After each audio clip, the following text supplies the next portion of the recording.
Yo, what's the good word? Stone congregation, light up your incense or whatever else you're lighting, and let's take a toke on some ancient wisdom that's going to blow your mind like a cosmic bong rip.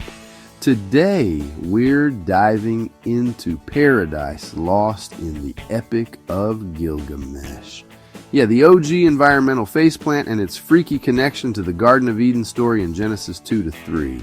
Picture this, chopping down sacred forests, pissing off gods, and a fall from grace that sounds a lot like Adam, Eve, and Enkidu getting yeeted from paradise.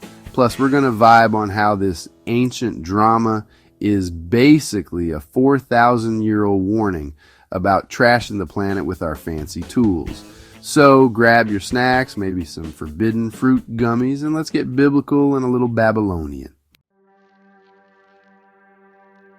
Alright, let's roll back to Tablet 5 of the Epic of Gilgamesh, where our boy Gilgamesh, the half-divine king of Uruk, and his boy Enkidu decide to go full lumberjack on the cedar forest.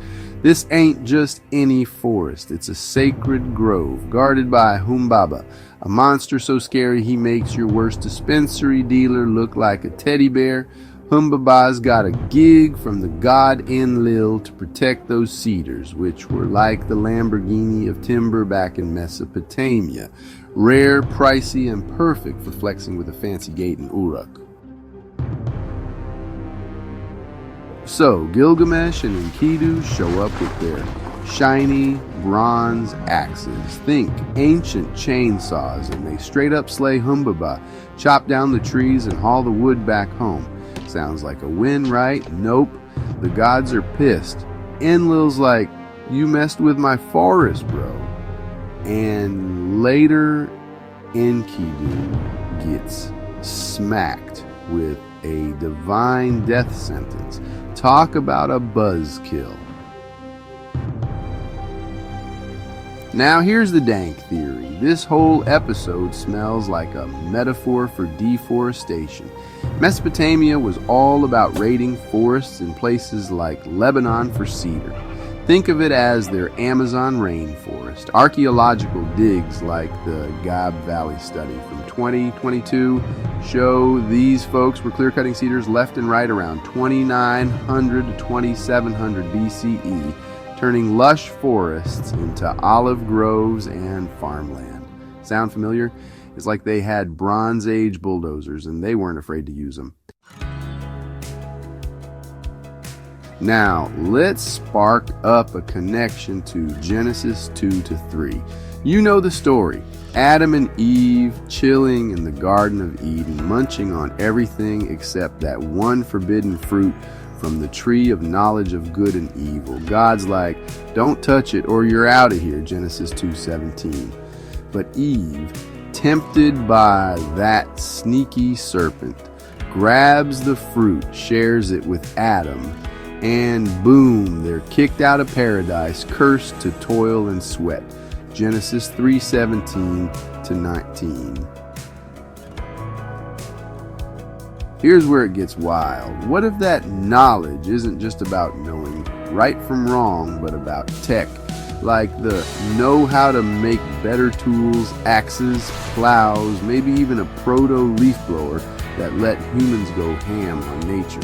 In Gilgamesh and Enkidu's fancy weapons let them take down Humbaba and the forest. That's their forbidden fruit moment.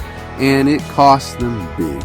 Enkidu's fall is straight up tragic. His knowledge and strength lead to his doom, just like Adam and Eve's knowledge gets them evicted from Eden. Both stories scream, yo humans, your brain's cool, but don't get too cocky with it.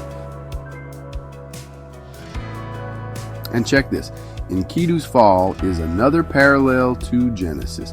He starts as a wild man living in harmony with nature, munching grass with gazelles. Gilgamesh, Tablet 1, lines 100 to 110.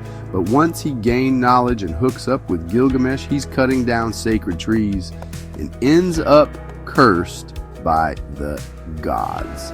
That's his fall from grace, just like Adam and Eve trading paradise for a lifetime of hard labor.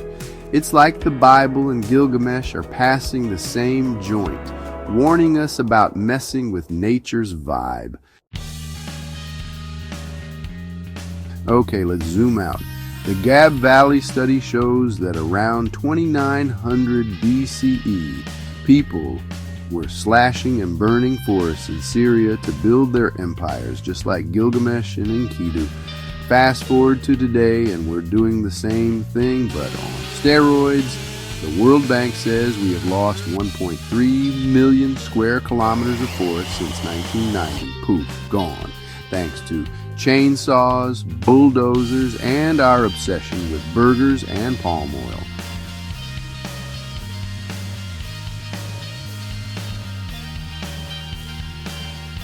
The Amazon's down 11.6% since 1978, and it's like we're reenacting the Cedar Forest Massacre, but with drones and AI. In Gilgamesh, the gods were like, nah, you don't get to trash my forest, and walk away. In Genesis, God boots Adam and Eve for their knowledge grab. Today, Mother Nature's sending us the bill. Climate change, wildfires, and oceans that are like, bro, stop dumping your trash in me. IPCC says we're 1.1 degrees C hotter than pre-industrial times, and it's because we have gotten too smart for our own good, building tech that's awesome but also apocalyptic. It's like we're living the same story. Knowledge gives us power, but it also tempts us to yeet ourselves out of paradise, whether it's bronze axes in 3000 BCE or AI-driven logging in 2025. We keep swinging. Maybe it's time to chill, like Ecclesiastes 3:1 says, there's a time for everything, including a time to not chop down every tree in sight. So, what's the takeaway, my fellow cosmic wanderers? Gilgamesh and Genesis are like ancient post-it notes from the universe saying, hey, that knowledge you're so proud of, it's a blessing and a curse. Gilgamesh and Enkidu thought they could flex on nature, but they got divine shade thrown their way. Adam and Eve thought they could outsmart God and were booted from the garden forever. Enkidu, poor dude, went from frolicking with antelopes to facing a divine timeout for his role in the forest fiasco. Today, we're still at it, building tech that's cooler than a Mesopotamian ziggurat, but also torching the planet faster than you can say carbon footprint. Proverbs 16:18 warns, pride goes before destruction, and boy, are we proud of our gadgets. But maybe, just maybe, we can learn from these old stories. Let's use our knowledge to plant some trees, not just chop them down.